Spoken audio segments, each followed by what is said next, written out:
We're live. Oh my gosh, my water bottle. I was looking all over.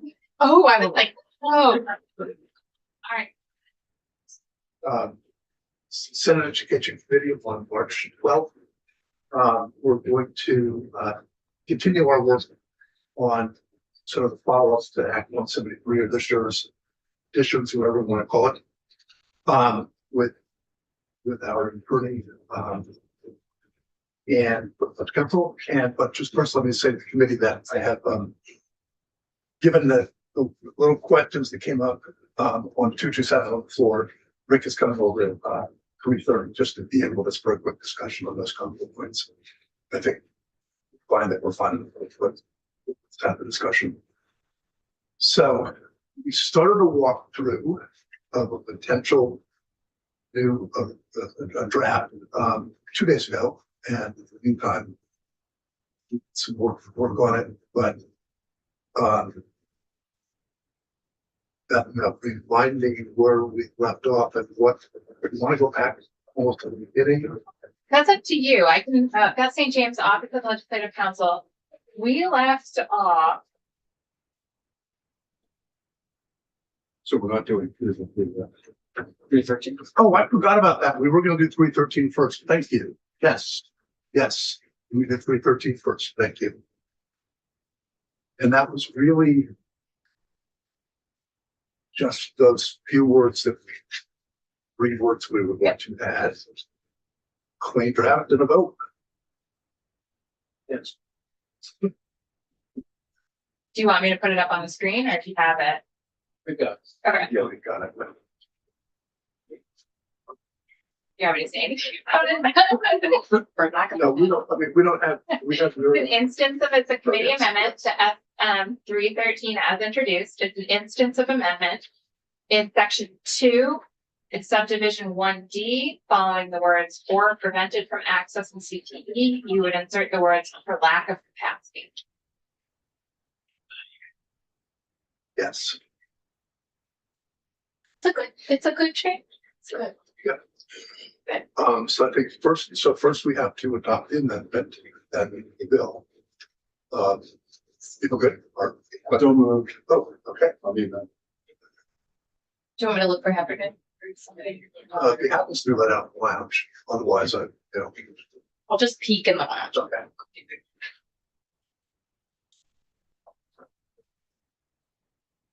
You need a record of action on the amendment for the making this change. Call. If it's good for its, yeah. The line bill. I did the same thing in judiciary. Got your handle.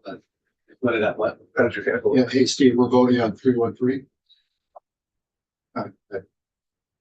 Bill just said you didn't have to do that. Okay. So, Okay. but I'll defer to you. I don't know. It was a couple weeks back. We just draw holes. Okay. So we'll wait for a second. I think it's on its way. Yes. Yeah. In a second.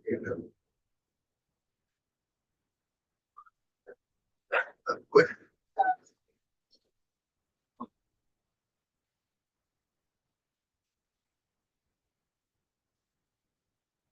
You have a sheet in front of you, minor word changing 313, voting on that.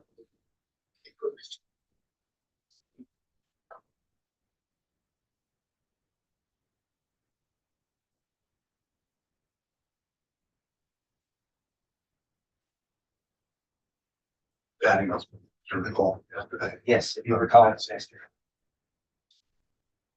So the first thing is we have to adopt the amendment, so we have this with it. Do you want to make that a motion for the amendment first? Yeah.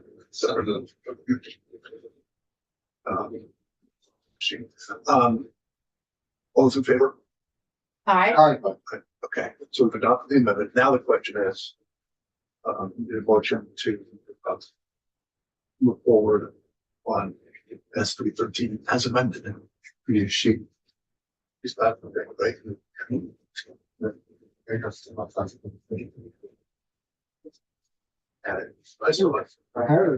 all right. That's all right. Okay. I'll need a motion. So moved. Okay, so. So that relating to transition from our under tech education. Sorry. Okay, Senator Hasheen, Yes. Senator Heffernan, Yes. Senator Ron Hempstead, Yes. Senator Weeks, Yes. Senator Williams, yes, Senator Connor. Yes. 6.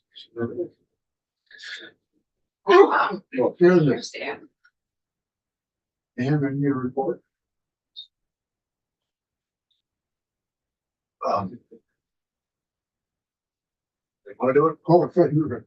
Do what? No, He's got, I got two. he's got, Oh, I okay. got something Okay. tomorrow. Want to do one? I got- No, we'll get- I got libraries. Yeah. Okay. Oh, okay. Okay, great, that's great.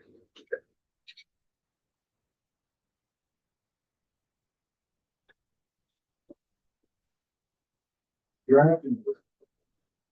You'll point one, Once I want to say. that was the amendment, right? Yes. Because we didn't do a strangle. As Yeah. amended by one. Yeah.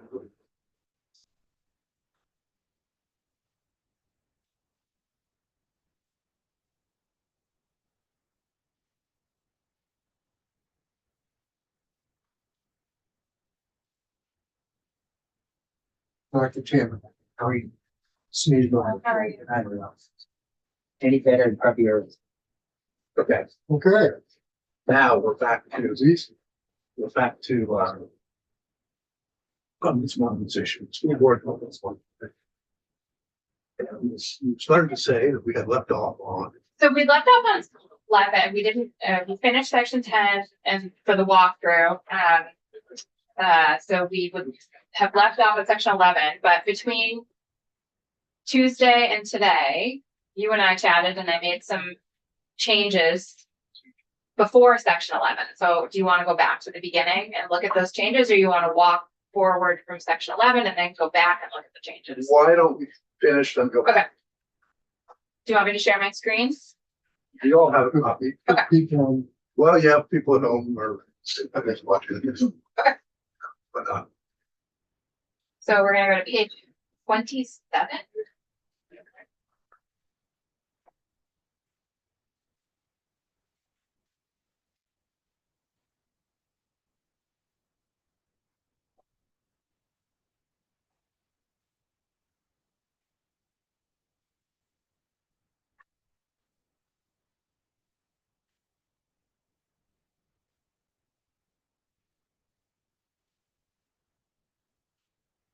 Folks ready? I think so. Okay. So, section 11 is, another, is some, session law language requiring AOE to, keep the state board and the general assembly up to date on the following. The discussions, studies, and activity among districts to move voluntarily toward creating, new larger school districts, and this should be pursuant to section 6 of the internal cross-reference that I have failed to update, so I made a note of that, of this act.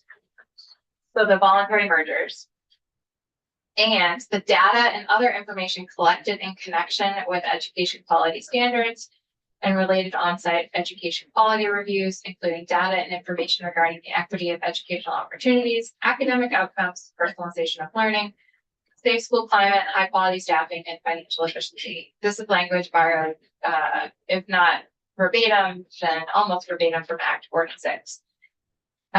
There is no date associated with this.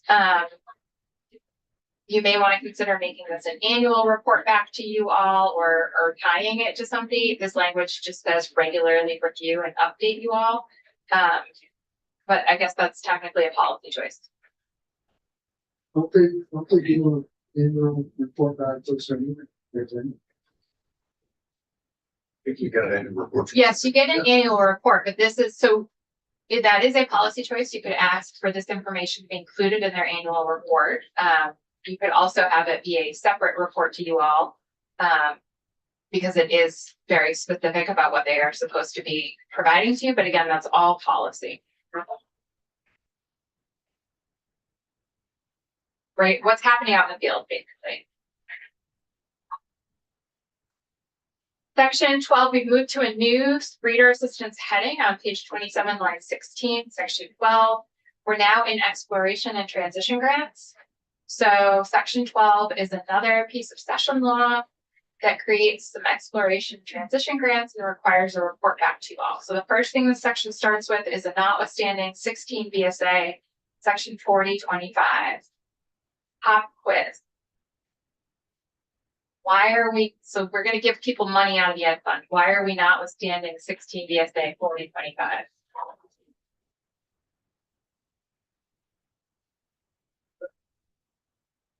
The poison pill. If you appropriate money out of the ed fund for something that is not specifically enumerated in section 4025, the property tax chapter is repealed. We haven't had an occasion to talk about that much this year, so I thought I would just highlight it here. So we're doing some appropriations out of the ed fund for something that is not specifically enumerated in this statute. So we're going to notwithstand that statute so that you don't repeal the property tax. The first grant in this section, subdivision 1, supervisory union transition facilitation grant. Within 15, and again, this is all starter language. You may get testimony that really refines what needs to be in these sections, but this is your starting language. Within 15 days following the date, each transitional board of each supervisory union created pursuant to this act holds a meeting to elect a chair and other necessary officers. Pursuant to section 5A, the Secretary of Education shall, from the Education Fund, pay each transitional board a supervisory union transition facilitation grant in the amount of $250,000. So I got that amount, just so you know, probably they seek the superintendent, probably not right, but we'll have to get some testimony about whether that amount is. So just circle it and know to focus on it. So this grant would be going to the SUs that you all created that need to create transitional boards to move towards operation, being operational. And so this grant would be to provide that gap funding. The second on page 28, the study committee grant. So just to make sure everybody remembers this discussion from, okay, that we have the board get formed on day one, whatever day one is.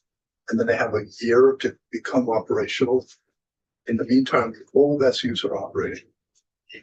But we need the year though, this is to give money, the 250 for salaries and other things, consultants, attorneys, hiring of the initial perhaps superintendent for some period of time as we get near to the time it becomes operational. This is to fill in that year to get it operational before the magic day that it becomes fully operational. Just that we can't wait until then to fund it. It has to have some funding ahead of that in order to be ready to go. So that amount times each supervisor. It's, yes, right now it's 250,000 times 11. 1 year. 1 year, yeah. And there are appropriations that come after this for all of these grants. Study committee grant. So first grant, subdivision 1, is for supervisory unions. Now we're talking about school districts. Secretary of Education shall, from the Ed Fund, reimburse up to $10,000 in fees paid by 2 or more school districts for facilitation, legal, and other consulting services necessary for the initial exploration of the advisability of forming a new union school district for study committees that convene pursuant to Chapter 11 on or after July 1, 1926, pursuant to Section 6 of this Act, which is your voluntary merger language. Well, yes. So is this in the grade law or is this districts the other 11? Is there, again, not way up to speed, is there a different pot of money for the grade law administrators to, because to give their own talks. No, but we'll talk about why. There's a reason for that. Right question, but you'll see why when we go back to the section that we worked on. So subdivision 2 is to study mergers, and subdivision 3 is after you have actually completed, well, not completed, there has been a positive merger. After voter approval of a plan of merger that was developed by a study committee pursuant to section 6 of this act on or after July 1, 2026, Secretary of Education may pay, again, this is language modeled after Act 46. The may is a curious word to me that you may want to consider whether that's a may or a shall. And if it is a may, is there any guidance you want to provide to the secretary over when or when not to give that grant? May take the transitional board with the new Union School District a transition facilitation grant from the ed fund equal to the lesser of 10% of the base amount, multiplied by the greater of either the combined enrollment or the average daily membership of the merged districts on October 1 of the year in which this vote was taken, or $300,000, whatever is less. So this was, this is from Act 46. Mhm. I think we updated the number, we doubled the numbers. I think it was 5% and 150,000 in Act 46. The May was there at 46. I believe so, yeah. That's odd. Yeah, okay. Yeah, we got one thing about that.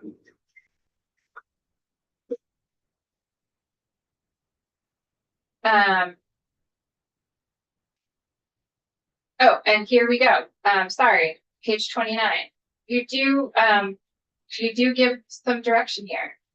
A new school district, it's like someone else wrote this. A new school district formed pursuant to the recommendation of a study committee pursuant to section 6 of this act shall be eligible for a grant under the section if it has an average daily membership of 3,000 or more students, or at least 15 separate towns or cities located within the new district's geographical boundaries. So not to just circle and think about it. This could still be read as optional, whether the payment happens. Yep. Yeah, so shall be eligible means it's discretionary and still. So like, my sense is we don't want it to be discretionary. It can be this. Probably want it to. So we can get that. And then merger support grants will be shall be available through fiscal year 2032. Eligible newly formed union school districts shall only be eligible for a merger support grant pursuant to this section during the fiscal year following voter approval of the plan of merger. So this is not an in perpetuity. Under Act 46, the merger support grants were essentially in perpetuity until certain conditions were met. And so this language is limiting for this bill.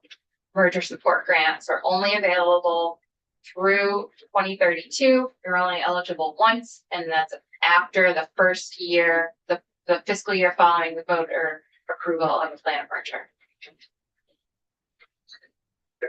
So that's kind of like an incentive to voluntarily merge, right? Is that?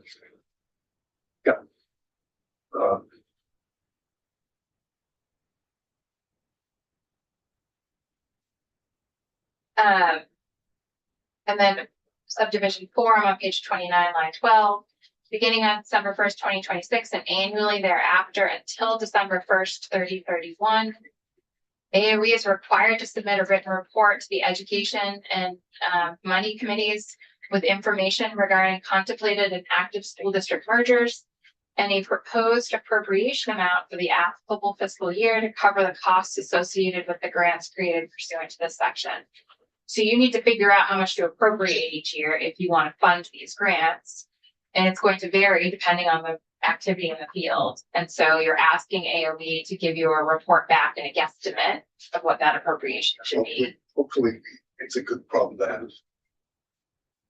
And then it specifies that the report shall include a list of school districts that are members of active study committees, the date the study committee was formed, and the status of each study committee, a list, on page 30 now, a list of anticipated new union school districts that are likely to be formed during the applicable fiscal year and their forming members, the anticipated average daily membership of each, and the proposed appropriation amounts. And I should add in there the superintendent, the supervisory union, reference to the supervisory union grant. And then the recommended appropriations.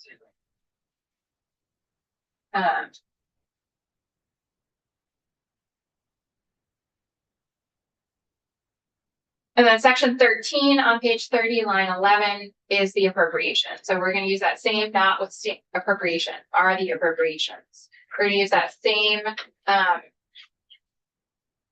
notwithstanding language 4025, and you're going to appropriate 2.75 million for the SU facilitation grants. That's a one-time situation right off the bat after this act is passed. And then subsection B is the merger or the what do we call it? It's the study committee grant. So page 30, line 17, subsection B, the sum of 50,000 is appropriated from the Ed Fund to AOE in fiscal year 27 for study committee grants. So you're just taking a guess in fiscal year 27 as to how many folks are going to be eligible for this grant. So we're guessing 5 Yes. within the, okay. And then C is a similar guess for the merger support grant. So the most someone could get under a merger support grant is 300,000. So you are contemplating no more than 2 folks being eligible, having completed a vote to merge in fiscal year 27. I think that's very optimistic. Yeah. And then subsection D allows the funds to be carried forward until fully expended or reverted. So if you don't use it this year, it carries forward next year, and hopefully AOE will come in with recommendations for whether that's sufficient or whether you need to add to it for the next fiscal year.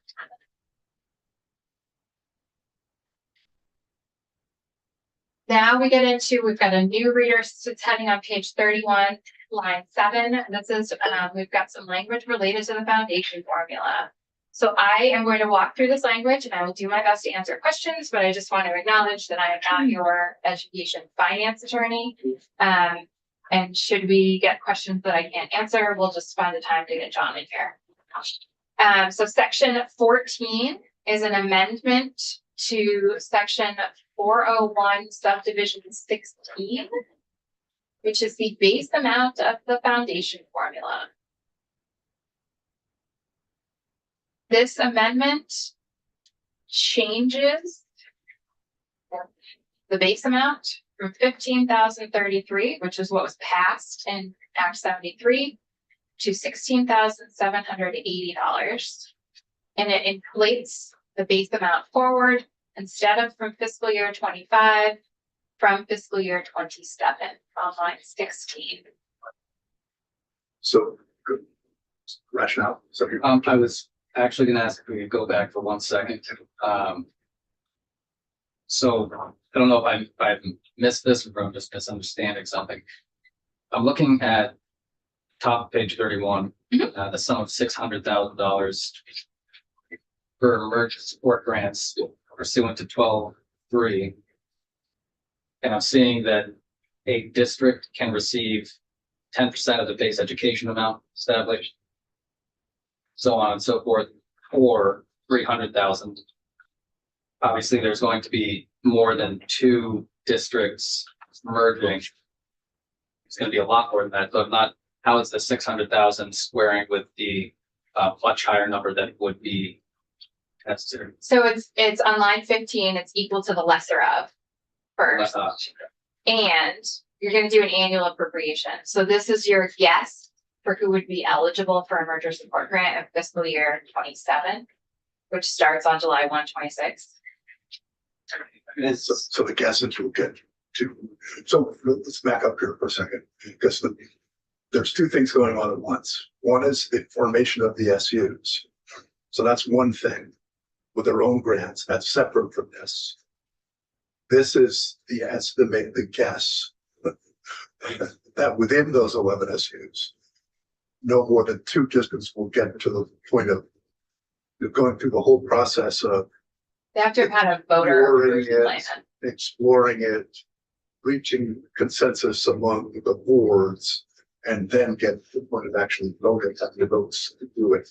To get to that point, as Beth said, this is likely optimistic. So this is for the SUs. No, this is for this is for the districts within the SUs. Okay, because I'm seeing new union school district. So I Yep. thought, Union school districts are school districts that are composed of 1 or 2 or more member towns. Okay. Like, CBU. so this is for that specific, Yes. okay, I get it. then. Once any merge under your current law, without changing anything about your school district definitions or anything, if you are requiring 2 school districts to merge, the only option is to form a union school district. The only other types of school districts you have, taking out of the equation interstate districts. Yeah. Are towns districts, city districts, incorporated districts. So unless you're going to be granting a charter to an incorporated district, or changing the municipal boundary lines so that Essex and Westford merge into one town, when you're asking the school districts to merge, the only option is union district. It makes sense now, thinking back to your PowerPoint with the pictures. That was the help out. Gosh, Coming back. I think that might be the best thing I've heard all week. Okay.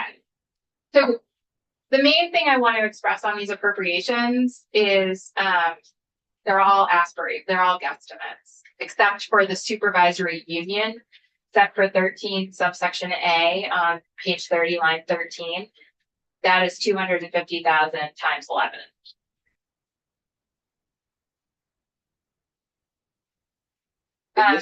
This is gonna be separate money from the education and tradition. Or from the fund, yeah. Yeah. It doesn't come out of that fund. We gotta raise. It comes out of the end, right? Yes, Yes. which we raise on property taxes. And there's other resources in there, but yes. Anything that's coming out of the ed fund has the potential to affect property taxes. Okay, foundation formula. So we're changing the base amount in section 14, and we're changing when you inflate it from the fiscal year you inflate it from. So just so people understand, that number is not arbitrary, the 1617. The foundation formula, the 15033 was based on 2024, not in FY24. So I think in the meantime, we've had increases of effectively 5.5 and 5.5. And so this raises the base to where we are now. It's a new starting point. Because otherwise, if we left it where it was at the 15 in the meantime, we've gone up 5.5 and 5.5. By the time the foundation formula came into being, with its multiplier, we'd have a drop from where we are now. So this raises the base to meet the reality of today. That makes sense. The 16, 17, yeah, that's down the road with an inflator. Yeah. Yeah. Inflator adheres to that. Right? And that's what in a lot of bills neglect to do. And we try to, maybe don't we do now, we try to throw the thing. $100 now to $100 point of view. Yes. So it's a higher starting point, but with the same control rate of increase once it goes back to scale.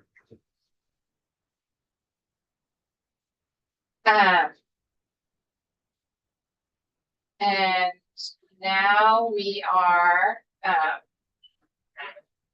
we're doing something here in section 15 and 16 that looks scary, but it's not. So section 15 repeals Act 73, section 35, which is where all of your weighting changes live. And the reason we needed to repeal it is in section 16, you're going to amend the law that hasn't taken effect yet. So what section 16 does is it reincorporates all of the language from Act 73 and makes an extra change. So you're not doing anything, not changing anything. See, all of this language that's underlined and not highlighted is from Act 73. The only change is in grade level weights. Six. All Act 73 language. So if you jump to page 36, line 9, subsection D, determination of weighted long-term membership. This is where all of the different weights live. And this highlighted language is new. The pre-K weight was part of Act 73. I had to change the way it was worded to make this work, which is why it's highlighted. But Act 73 included this same weight of negative 0.54. What's new in this bill is line 20, subdivision C, which is a weight for grades 9 through 12 of 0.10. So this is designed to reflect the fact that we know that it costs 12.5% more to educate. The 7 through 12 is the AOE data is 12.5% higher for level tuition than elementary school. And so this, it probably should have been 12.5, but it's made it 10. So something to reflect the fact that spending in Vermont on 7 through 12 is 12.5% higher on average than for K through 6, pre-K through 6. So it just reflects reality. And the study is coming. It could change it a year later. But so this becomes the default. So the default is either by definition a $3,000 cut from what it costs to educate a child in high school, 7 to 12 in Vermont, to reflect it in current reality that based on the study, it may get it. So really the question is which to want is the default, starvation or what we know it costs. For making the default what we know it costs. And then we'll take it from the study a year. That makes sense. Yes. Did you, in development of this amendment, did you start figuring out the cost of CTE? Is that ever entered into the? No, didn't get to CTE, the CTE weight yet. That's one of the things with that. That'll be part of the study that we'll see in a year from now. In the short run, CTE does not weight the way it always has. Although we have had people raise concerns about the maps and how they affect their current CTE access. More of the The geography. I take it more of the house maps because Interesting. I mean, yeah, I don't think could be both on the margins. I don't know if they've found. I don't think the We did change any that's district line. would change anything. Or maybe.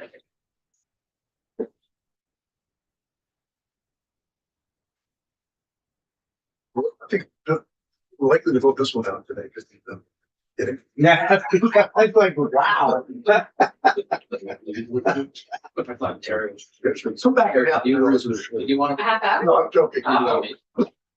Did you want to put them? CT. The one we just passed out? Yeah. I can do that, sure.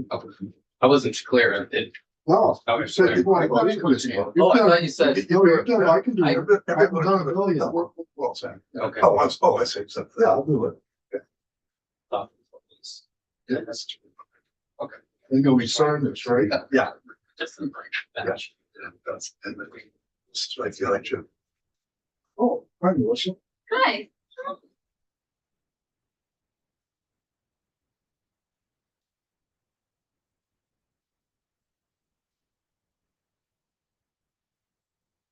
Thank You're you. welcome. Thank you. Thanks. We good on the weights? I think so. Okay. So again, because of drafting conventions. There's a whole bunch of language you don't need to pay attention to. Jump to page 40, line 13, section 17 is the next section. Well, 36 you had highlighted. Is that- Yep, we just went through that. That's the week. Yeah. Page 40, line 13, section 17 is amending the effective date section of Act 73. And this section takes out the contingencies for the foundation formula to become effective. So section 61A shall take effect on January 1, 2027. That was related to property tax classifications, I believe. If I'm wrong, sorry, it's related to tax subcapacity.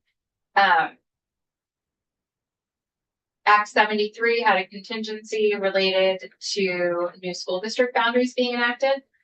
That contingency is being removed. And then subsection F is the foundation formula, essentially. You'll see all of these sections: tuition, transition to cost factor foundation formula, educational opportunity payment, etc. This is your contingency language.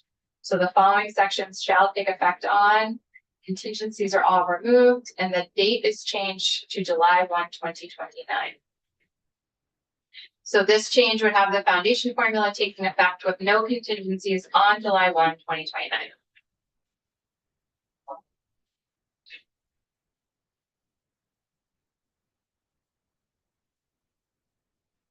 Is that a year later than Yes, 73?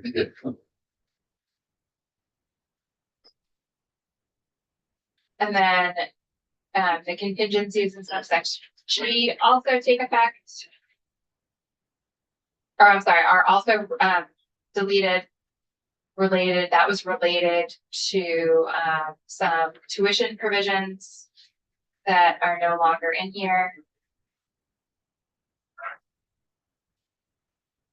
And then you have this entire bill would take effect on July 1, 2026, except that sections 14, which is related to changing the base, and section 16, which is the weights, would not take effect until July 1, 2029. And I think Senator Bongards, I have failed to put in language. I think I forgot to repeal something related to tuition, the changes in tuition. So I'll look at that for the next draft. Budget, careful, please. Do you want to go back and look at some of the other changes? We just, there's a lot that we've just walked through. Yeah, let's look at the other changes. Okay. We're gonna go back to the very beginning of the bill, draft 4.1. No changes to section 1 goals. No changes to section 2, which was just a redesignation to free up some statutory numbers. Section 3 is where you are creating your new supervisory unions. And I've gone through and I've put in, you'll see, we start with this subchapter starts with supervisory unions. The state is divided into the supervisory unions of, and then I just list all of them out on page 2. And then starting on page 2, line 16, there's an individual statute laying out the name of the supervisory union, the name of their member school districts, and the name of the member municipalities of each school district. Except all I have right now are the names of the member municipalities. I have not had an opportunity to go through and match up each town to a school district. That will take quite a bit of time, so I haven't done that yet. But what you have here is each supervisory union and the towns that would be included in the supervisory union. That this section 3 of the bill includes the 11 supervisory unions and every supervisory union / supervisory district, which is also a supervisory union, in the gray area. So we should talk about why.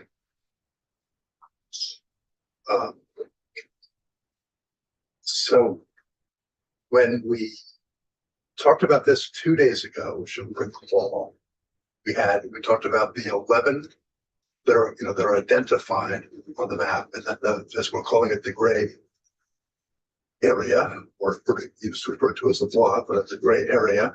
And within that, there are 19 SPs, which are also supervisory. I was gonna say, Yeah. at least some of them are also Yeah. supervisory. Yeah, they all are. Are they That's all? by definition also, it is confusing. So as Beth said, we can't do in statute kind of like half the state. Just the 11 we were looking to do. And so we're now going to list, and this will get explained in more detail, but we're listing what is actually all 30 supervisory unions, some of which are SDs. And the 11 will be treated the way that we talked about with they'll have their districts, and we'll have the 2 years to merge districts within those 11. And then with the 19, we're looking for was it the board or the agency? I forgot. The board, The board. we picked the board. Board to come back to us with a recommendation for mergers within those other 19, but it has to be done statutorily because they will be statutorily created. So it's just a little bit of a different process to get to the same place. And we'll talk about that and go through that. Yes, so if you jump to section 5, so again, section 3 is just taking what Senator Bongratz has provided your committee with the name of the supervisory unions and the member municipalities. I have not independently verified that those things match. So Yep. I've just taken what was on your committee page. And then section 5 on page 17, you'll see the section heading has a new yellow word there, report. So this is transition to new supervisory unions. This is the section that talks about forming the transition board of the supervisory union. On page 18, it talks about developing the bylaws, how do you apportion expenses, taking all actions necessary to be operational, complying with the transition of employees law. And we're adding a new subsection here that requires the State Board of Education to submit a written report to you all on or before December 1st of this year with recommendations for adjustments to the supervisory union boundaries of, and then I've listed all of those SUs and SDs that were in the gray area. That's what all that highlighting is on the bottom of page 18 through 19.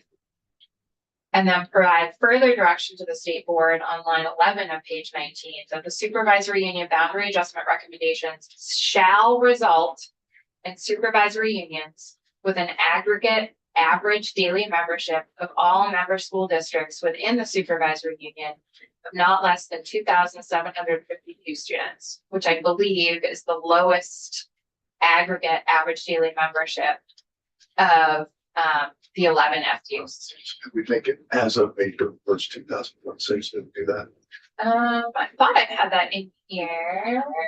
Let's Just to see. make everything exactly even. Okay, I will add that. So just to make sure people, took me a little while to get my arms around this. So we have the 19, we have the 11, we know what we're doing there. With the 19, we're looking, the board will make a recommendation to the legislature of how to merge those 19 to achieve scale, the same scale that we've achieved with the other 11, of at least, call it 20, a little bit more than 2,500.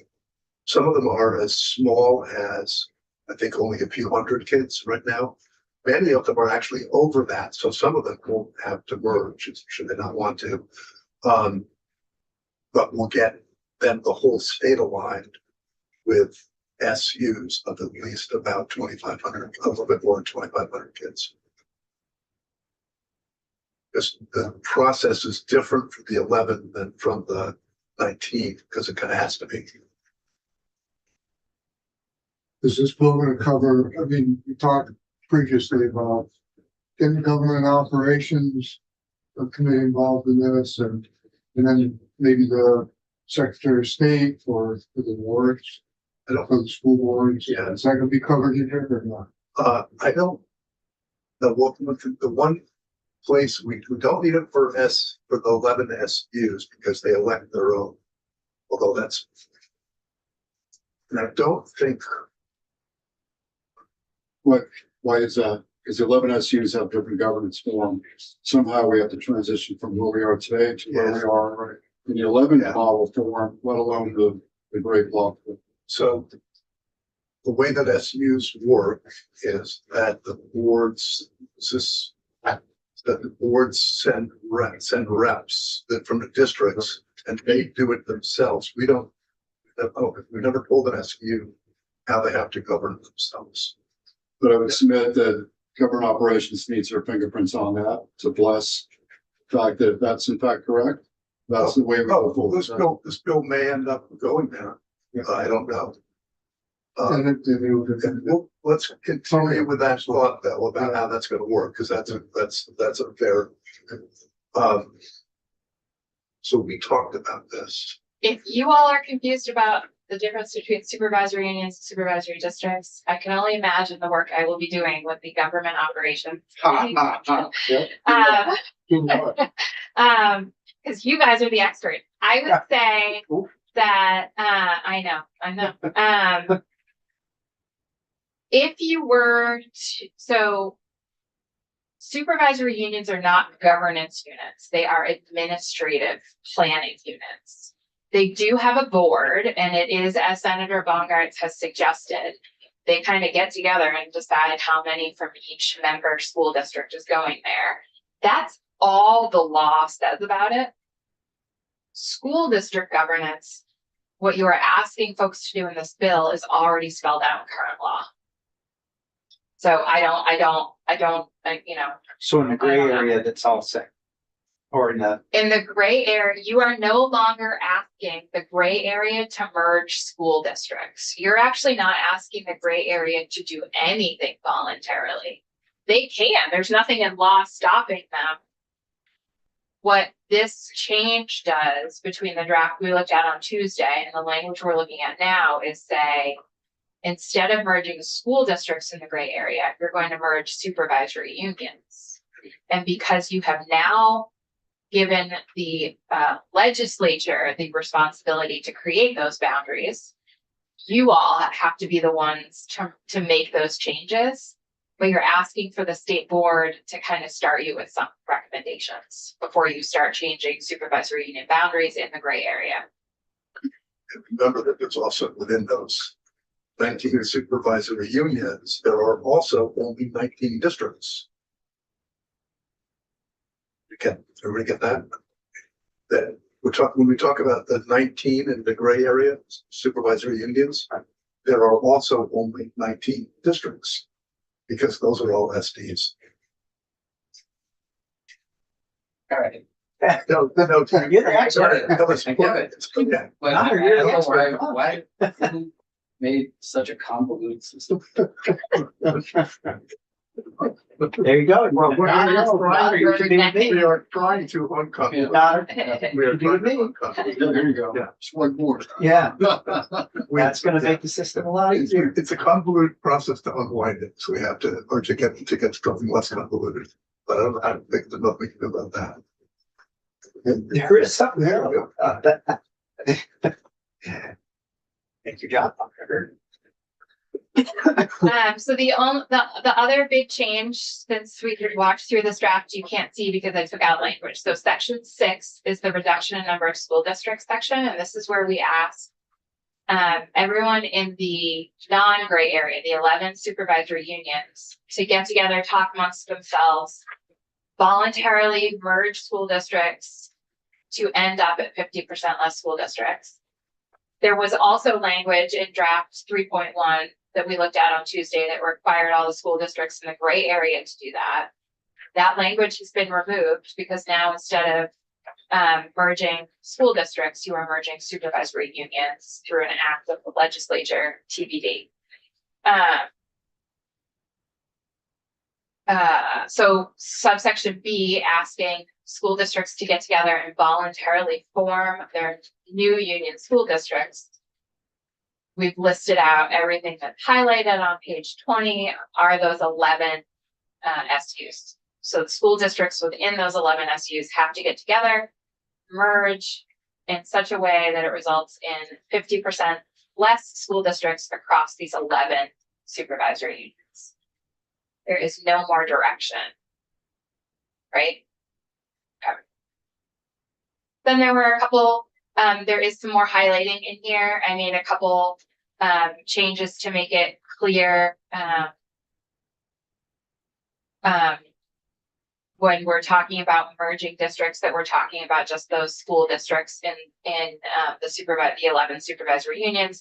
So I added some clarifying language just to modify what we're referring to. Again, you can see like on page 24, located within the supervisory unions, listed in 6B. That's where that list of supervisory unions are, located within supervisory unions. So those are the only other changes to this draft since Tuesday.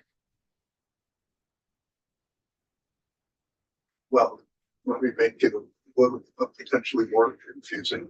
And ask a question that hadn't occurred to me. With the 19, The gray area? yeah, the great. Okay. And we're merging S at the SU level. Does that mean? I had been thinking it would also be in the district, they'd be merging both the SU and the districts. I know, No. okay, so that's the answer. So we're simply merging the larger, then they can decide whether to merge the districts or not. And leaving that alone for now. That's as far as we're getting, it's merging that. In this draft, yes, Yeah, okay, I think I was fine with that for now. that's a policy choice for you to make. Yep. So so what I'm thinking about is within the gray area, got the 19 that are both, they are SU, but they're also districts. There's 19 and 19. And if we merge at the SU level, to get them all up to the 2,500, 2,700. As they merge, we would then actually have true SUs with the two districts. Correct. If you're taking a supervisory district and a supervisory district and making them one supervisory union. Now, we could, as a matter of policy, ask the board to merge both simultaneously, right? The SU and the districts, turn them all into SDs, because that seems to be their model.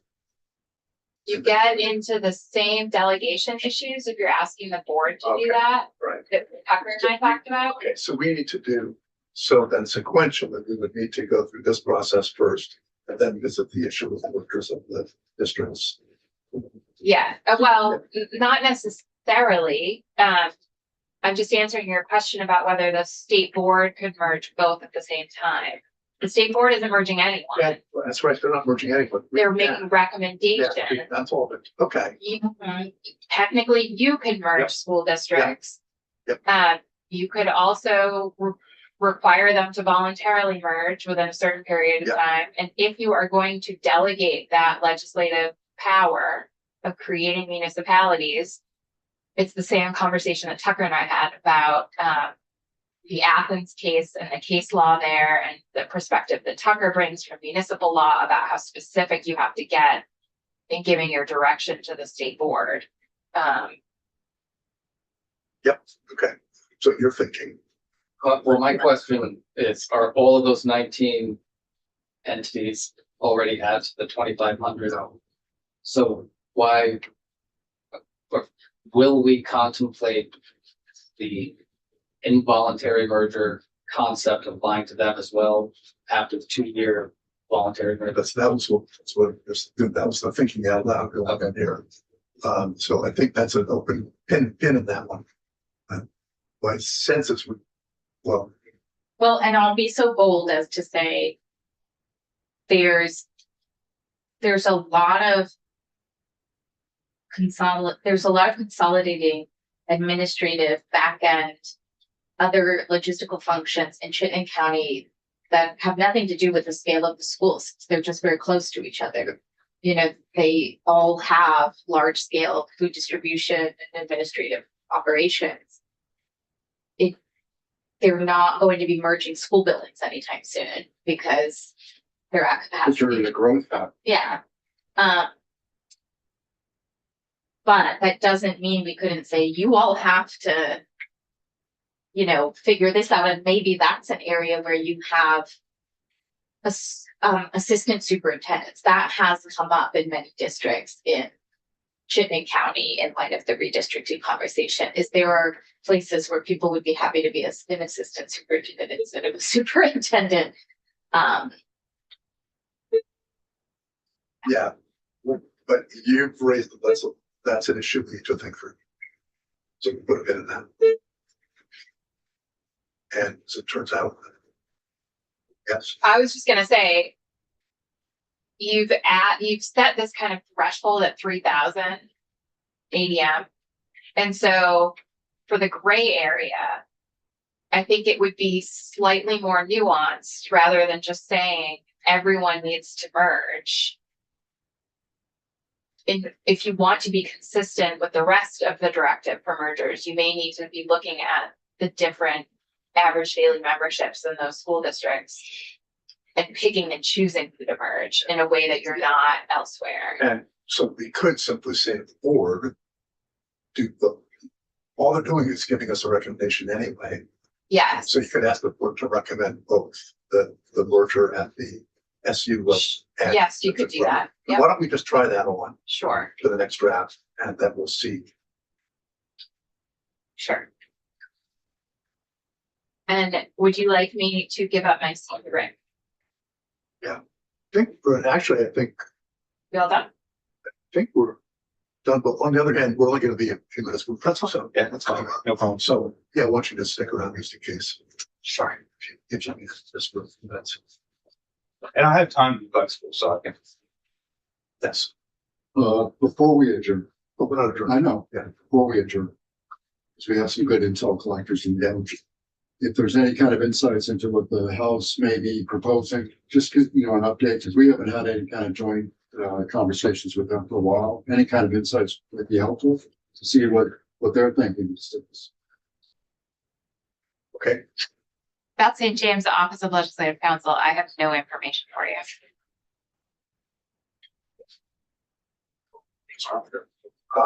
let's, go to Rick for a minute. When was their last draft of whatever it is?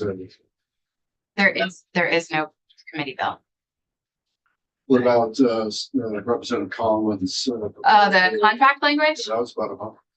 I don't remember when the last draft was. It was certainly before town meeting, right?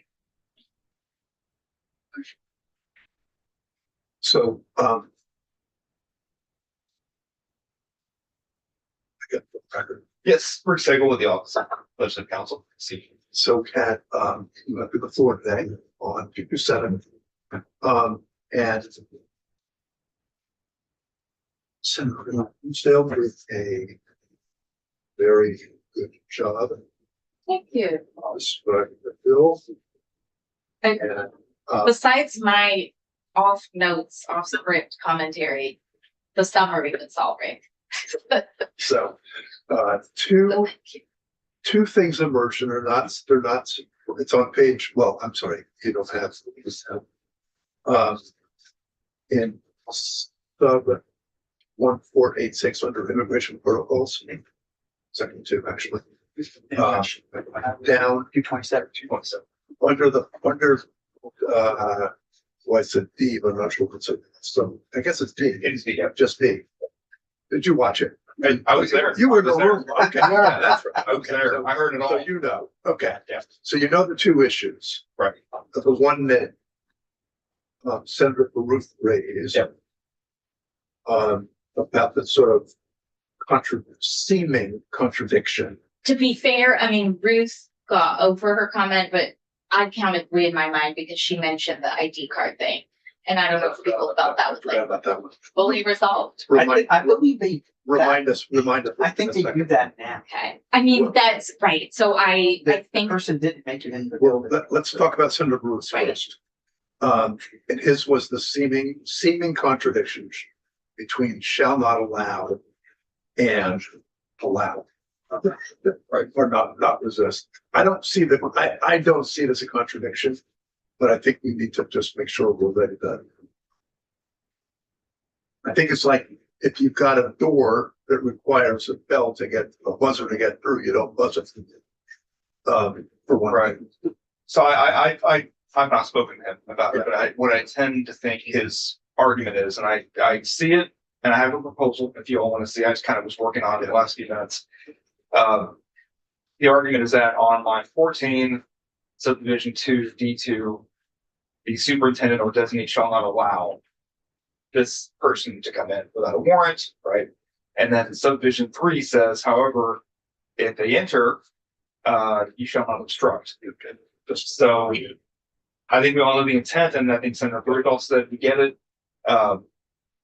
So there's again, I have some language you can look at if you want to think about it. If you're happy with that, I want Well, we can try it on.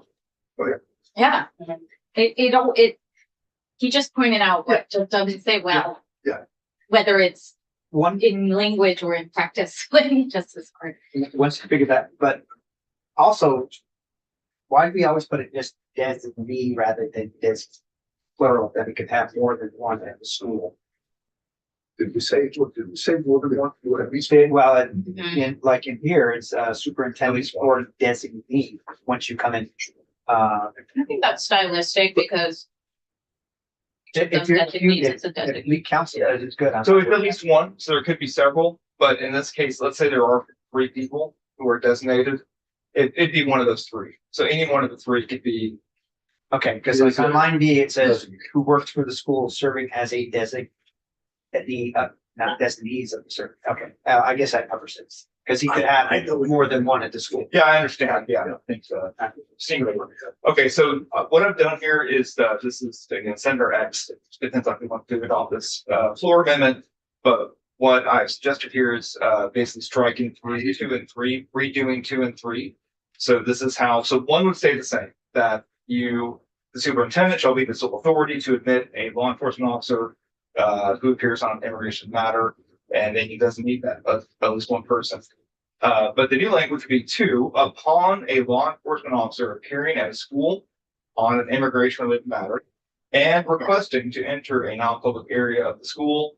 Before admitting the officer, the superintendent or designee shall require the officer provide A, official identification, verifying the officer's law enforcement credentials, and B, a judicial warrant that names a specific individual under arrest or subject to a search. What if they don't request? My guess is they won't. Who's that? An ICE agent. Yeah. What if it's attempts to enter? What is the scenario that they don't identify themselves and they just simply try to walk through the school door? Yeah. I don't know about Or it's not, it's also not always through the door, but I think, well, if you're the judicial. Can they do that And without the law being? enforcement. Yeah. Aren't you required to identify yourself as quickly or briefly as it may be? You're required to identify yourself. US law. Oh, It depends. Depends on the number of factors. I mean, from what I remember, we were talking about this in judiciary, the rule is that they have to identify themselves as soon as is practicable.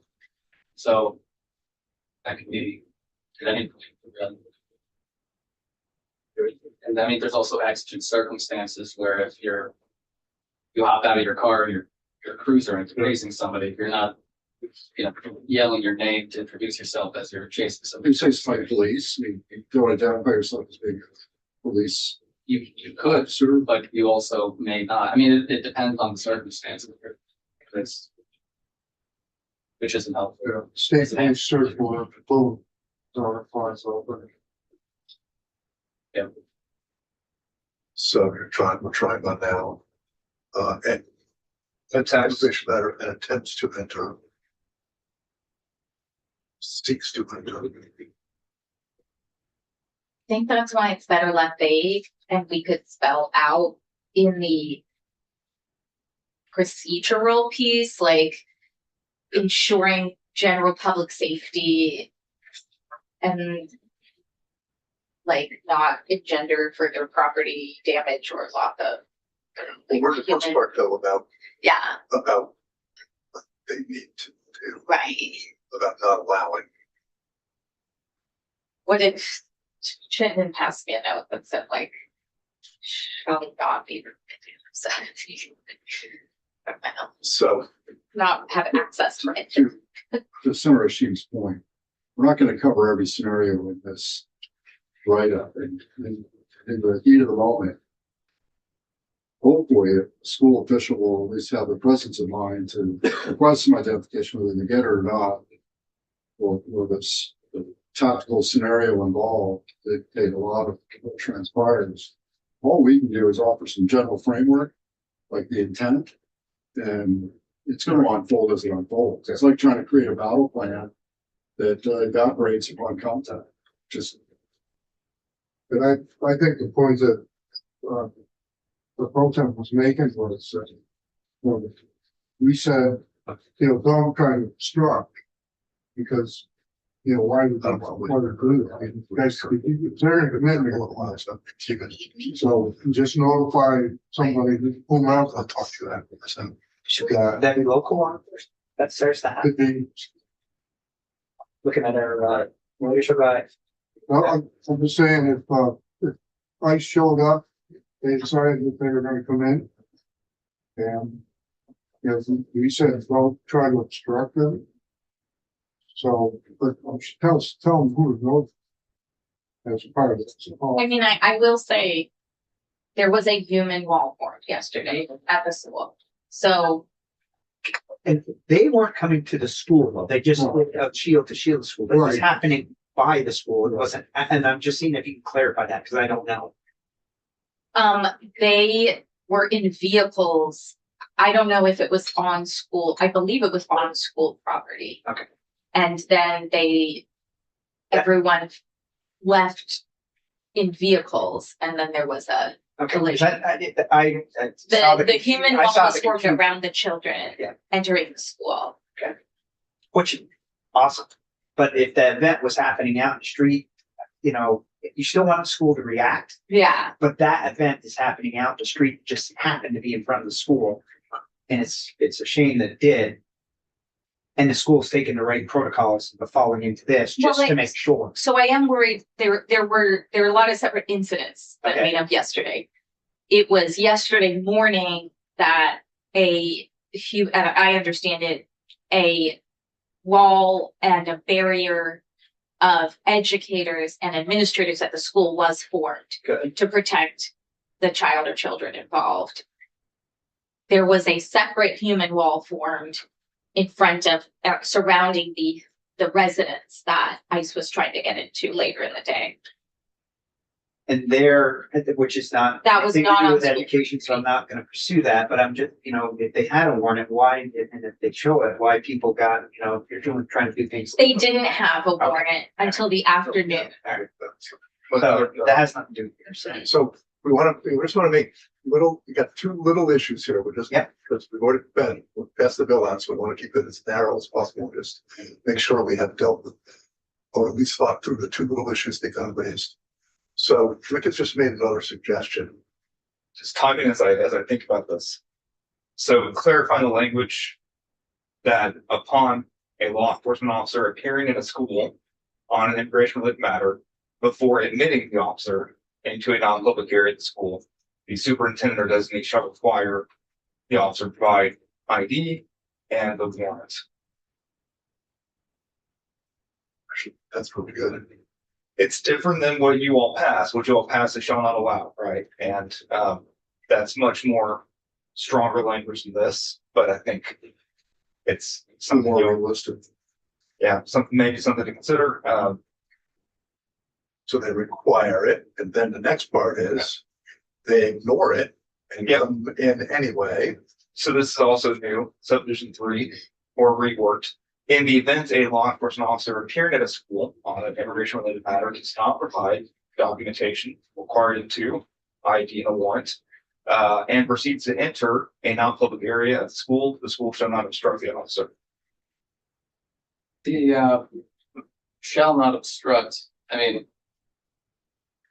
are we thinking to the human shield Mhm. aspects of it. I mean, if there are private citizens who want to do that, Right. That's their choice. I was gonna say, Mike, like, shall, the school shall not. This, or we don't wanna put people in harm's way, but. So, I was just gonna Yeah. say, I mean, I don't want us creating a directive, Some people break, saying, yeah, teachers, you shall obstruct. But I also don't want to say you shall not. something that is inadvertently saying, right, get out of the way of ICE so they can come into your school. Mm-hmm. I mean, I think. Yeah. it's- Well, we are trying to provide guidance to our school employees. That's exactly what we're trying to do. But we can say, shall not risk. Bodily harm. Why don't we just remove it? this, I was gonna suggest that. Yeah. You can remove, because we're moving the allow, or the Right. shall not allow in two. I don't know if you need three, Yeah, because now you're just saying that you require these two things. Mhm. It's not saying that you can't allow them, it says you just have to require these two But things. by being silent, I'm not sure that's the right perspective either. I think that Pro Tem was right, that you need to provide them some guidance. And initially, concept was do our best to identify, impede the entry, but if they persist, get out of the way. And I think that's wise, because then if we Yeah, tell, wise too. if we dictate something different and they get hurt, that puts the state at liability and can create quite a mess on the federal matter. But to Senator Sheep's point, if the public surrounds the school, it's a completely different scenario than school personnel. well, to be fair, it also says the school shall not obstruct the officer. I don't even know what that means, like, We have it defined as oh, what? school employees, students, Right, staff. so we can't, As well I as don't the think we students as can. well. Sorry, no, employees, independent contractors, school resource and safety officers. Students. If the students. Thank you. Yeah, so the Oh. students would not be included in this. Yeah, but the students are also our charge to protect. Can't avoid the obligation regardless of. But think about what's happening here. At this point, the officer has gone into the private areas of the school. What purpose did this serve originally? Well, let's back up. Yeah, I think what we're doing first was saying you don't let them in. yeah, So they're not allowed unless they have a warrant, right? And then we said, but don't get into a fist fight. that's what I'm trying to say, That's yeah. what- that's that's what- Don't impede. Right, we're not This might- directing you in our protocol to put anyone in danger. If they don't have a warrant, they're illegal. Yeah, So on the one hand, so I don't have any sympathy for right, them, right. but you don't want to get into a fist fight. But you could obstruct in other ways, like locking a door or standing in front of them and hoping they don't. Once they're in an area, you don't get into a shoving match. Right, so if we're trying to accomplish that, I agree. I think we just want to say You've seen what happens there. shall minimize harm to themselves and others. So let's not make this more complicated. Can we just direct, Trying to keep it simple here. we could direct the model policy to like determine if there are legal or best practices involved, Determine best practices as to what we. de-escalate. If they had an area. Yeah, Despite, That's a good. yeah. I don't want to write this whole thing on because we can end up back here again. Right. So I want to be Right. really careful about it. It's okay, So we- people are gonna try to modify it on the floor anyway. So was your suggestion, Chair, that create it, so replace 3 with a provision that says the policy should figure out what to do if they come in anyways? figure out if there are best practices Okay. in that. Yeah. Scenario. I mean, to be fair, I actually think the schools are talking about what the best practices are in those scenarios. I think they know more than we do. The right now. policy will say, don't you, Yeah, superintendent, get into a fight with ICE. who has an AK-47? Yeah. Yeah, but that's 254 different solutions. That's, Well, no, it's the model policy. And no, then, but I mean, right, you say the school is trying to figure it out, they're ahead of us. oh, They yeah, are, but every single one's gonna come up with a different, I think we're I agreeing. am Yeah, agreeing. okay, great. mark the record. So we delete 3 and replace it later on. Yeah, with the policy and procedures. So yeah, on 6, on page 5 of the bill that came out of this committee, you have language, the paragraph, I can share my screen if y'all have it in front of you.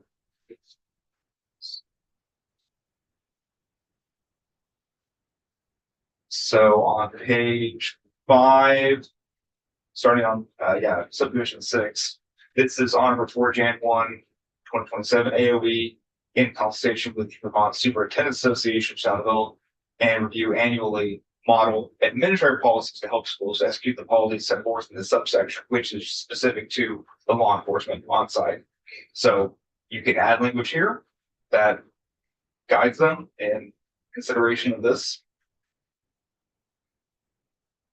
Or trust that they'll do that on their own. It's up to you all how much guidance you want to give them. I mean, are you suggesting that section 6 covers the idea of what will the schools do if they come in anyways? That was the so 6 was added at the very end, and that was the purpose was this is a very touchy area with law enforcement coming on site, and the superintendents have a lot of responsibility, and that's why the VSA was very much involved and being consulted. So yeah, but that would still have 3 there. Yeah. You have 2 and 3. I mean, that's why I think just getting the 3 makes sense. Unless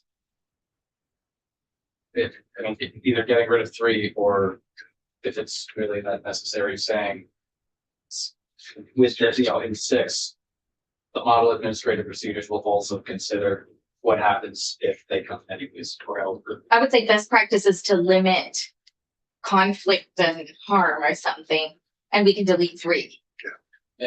So I think eliminate. I don't know, in the kind of timeline of this, unfolding, I'd give them some guidance, which is in 3, and then in the model policy, which is sometime in the future.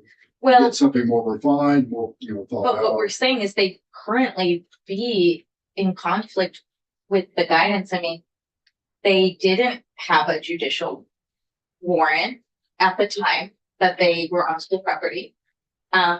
They didn't ever obtain a judicial warrant that had the name of someone who was on campus property.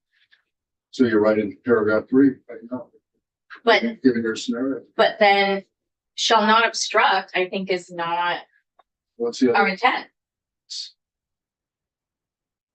What guidance? We're talking to, well, teachers, whoever's responsible. I mean, look at the other scenario we heard about today was one where someone pretended to be Yeah, got it. law enforcement. And that's So addressed with, I don't want to tell schools they can't Number one. do something that they believe would protect children.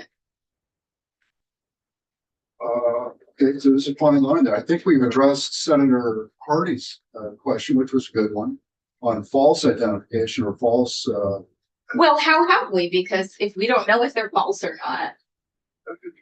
right. Well, he, Well, you're when not- the day that happened with that individual, he did not have any ID. But they might not know when someone walks through the door if they are law enforcement or not, and that person's already breezing by them with an AK-47. The lock, if the doors are locked, so how's what you're no different than any school we got, and we gotta get this. So then they are going to be obstructing. At and- first, you walk up, you gotta show me your ID. If you show me no Mhm. ID, and at that point, if they're gonna be bad, they're gonna be bad, but if it's a law enforcement, they are gonna show you your ID, and then you choose to let them in. And if you go, But we're saying in the previous 2, you do not let them in right, if they don't have a judicial warrant. correct, So can I make, So you don't unlock the door. correct, So you obstruct them. yes. Well, you Right. keep the door locked, but if Yeah. they bust the door open. Then which you is- get, then you have to the lock them because you should protect. But obstructing them is keeping the door locked in the first A place. federal agent? You don't, well, first, if you don't know if, like with the scenario of somebody pretending to be a cop, they show up and say, I'm a cop, let me in, and you spend, $100 on Amazon, and you get, crappy tactical gear, you can look like a cop. And somebody busting in with those, within that, attire, you know, to a lay person or you know, to a teacher, they may appear to be a cop. And that teacher, you may want to stop them however they can from coming in with a rifle into the school. And which is an unfortunate reality that we have to talk about with our schools and beyond. So I'm, Okay, yeah, we've got two different scenarios going simultaneous. One is a federal agent who's gonna make entry for purposes which involve in trying to get victim. Second is the criminal deranged. That's a completely different scenario. And I think, I understand, because we've unfortunately been in over a decade of these kinds of scenarios, that the schools at least have a protocol for what to do in that event. And that's essentially keep the door locked and call for help. but if you're keeping the door locked, then you're obstructing. No, Could we step no. back? You're, once you're locked, yeah, you're instructing, but if they bust through the door, then you stop instructing. Right? So then after somebody busts through the door, you just let them. You call 911, but they have to show you proper ID and a warrant to make it through that door. And you're saying, well, you're No, you already don't have to. obstructing, No, you're already. don't have the warrant. And that's what this is getting at is. How to get through the door.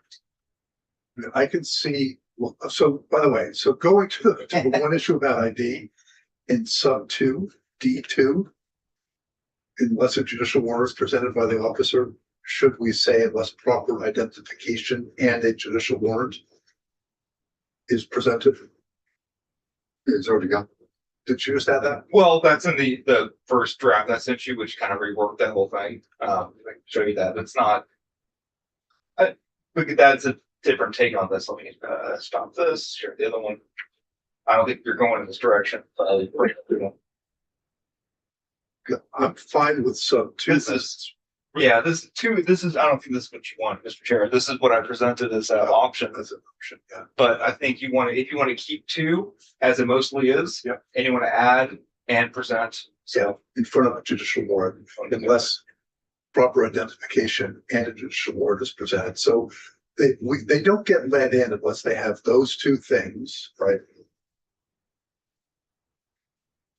And then we go to, Do you call it proper identification? What was your language you used? I said proper Proper identification, identification.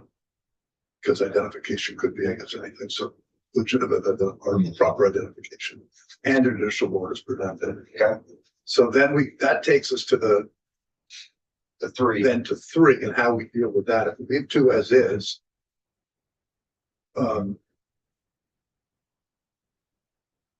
Obstruct, I'm basically saying obstruct is too broad of a Yeah, word to leave it, to just leave this sentence alone. I think we should take it out and figure out the best practices. Because you're thinking about, yeah, you make them, you keep internal doors locked. They Mhm. break in, you keep internal doors locked to make it harder, Yeah, which is what we should do. It seems to and you me. keep them away from kids and you, So, but at the same time, we don't, what we didn't want to do here is get into, physical altercation. No, frankly, I think the point is we're getting out of their way. Once a law enforcement officer, not a criminal, hears on an immigration related matter, not a criminal matter, and they make entry anyway, it's not about throwing down every roadblock. It's about getting out of their way for the safety of the school person and the kids. But usually when someone has a weapon, adults put themselves in between that person and children. I don't want to tell a school official, yeah, just let them carry on. I would want them to continue. I believe most school officials, their instinct would be to keep obstructing that person from accessing children. Federal officer who's now gained entry to a school, you want them to do illegally. Yeah. I get that. You want me to do what? I don't, that's the point. It's not That's what I'm trying to wanting figure them- out. It's letting them do what they think is, So, no, what do you want the school employee to do? Not let an untrained person with a gun further into the school. I don't think that we should direct them to, form a human shield. I also don't think that we should say, you must stand aside and let this ICE agent go kidnap a kid without a warrant. That's what. First thing, it shows up at the door, pushes the buzzer. All right, says, ICE, we have business here, we want to come in, don't let them in. Turn to somebody and say, dial on 911. Yep, we have to have a protocol Mhm. for that scenario. If he breaks the door, and then, you try to obstruct the officers, there's possibility some kids could get hurt. All right, And maybe this is where the guidance comes in, because the guidance might be a combination of, get kids into classrooms and lock the doors. Activate your, Otherwise, don't. use your active shooter drill at that Yeah. point. I mean, someone with a mask on and an AK-47 comes up and flashes you a badge. I'd be activating my shooter drill. no matter how much we tell them what to do, they're gonna have to use their discretion. Sure. And if they want to obstruct or get involved, then they're gonna. pay So the I'm not gonna tell them not to. I think I agree with Senator Williams. I think that I think that we shouldn't be saying you shall stand in front of this ICE agent, but I also don't think that we should be saying, get out of their way and let them on in. I mean, it's at that point, it's above that individual's pay grade. You got 911 dialed, you should have some authority, somebody with authority. I think Senator Ron has that, maybe right, you go into lockdown mode. You go. That's probably the best to practice shooter- at this point. and But that's gonna fall under their that may be the protocol list, right? guidance- That may be the guidance that we get. So maybe in that guidance section, because you had suggested this, Rick, that maybe we tack on something, even though they probably think of it on their own, but we tack on something about including best response practice if illegal entry is affected or something like that. Right, Or right, is affected. right. I like Yeah. that.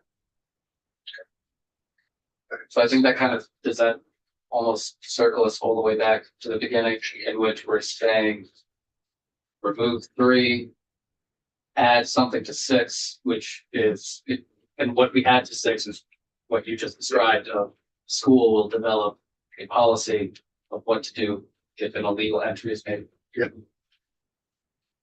Which is probably already happened. Yeah, and which would probably be going to lockdown. Yeah. And then add the proper identification to the number 2. That they present ID Yes. and Yes. sense Yeah. facilities. That'll do that one.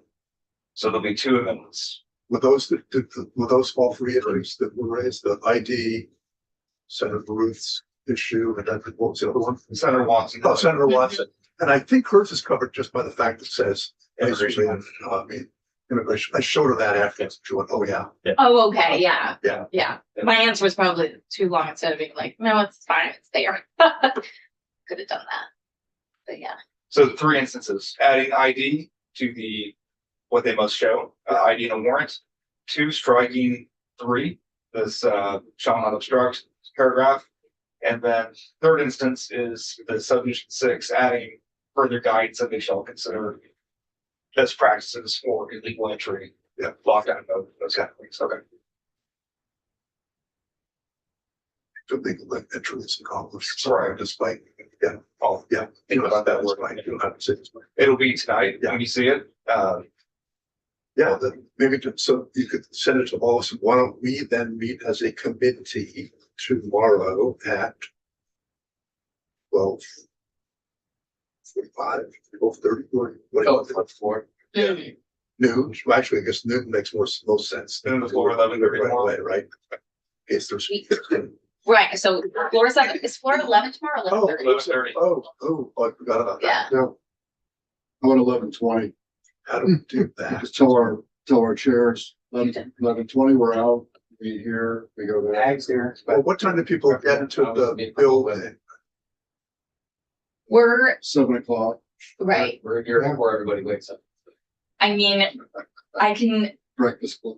we're in committee, we're in economic development at 8:30 tomorrow. At 8, I can get in to like that. by 8:15, because that's when we can. How late are you gonna be here today? Are you guys about to close it for the day? Are you- Oh, you're suggesting stick around for half an hour? How about send it out and just proxy? It'd be a straw poll. This would be a floor minute. So it'd be a straw poll anyway. We've already seen it, sorry. Yeah. Okay. Or could we approve it via email? Right, so big. Oh, did that? It's a be- straw- Yeah. Anyway. Yeah, All right, let's see how that goes. If it's okay, if we need to meet, we'll figure out how to. See, it didn't need to go to judiciary. we could recess or something too. Exactly. So Send it to me. Well, that would be good. We could do what somebody just suggested, 10 minutes. Let's do it. We'll all get it. I'll email the entire committee We'll all make sure we're okay. and then you tell me what names you want And on. can you put in yellow the changes? Yes, So yes. they'll see for us. Okay. Thank you. Good discussion. Yeah, so, yeah, I can't answer your question. You said go to adjourn. I can't answer your question either. I don't know. About that. Oh, no, I Yeah. thought that, Yeah. legislative council might have had some insights.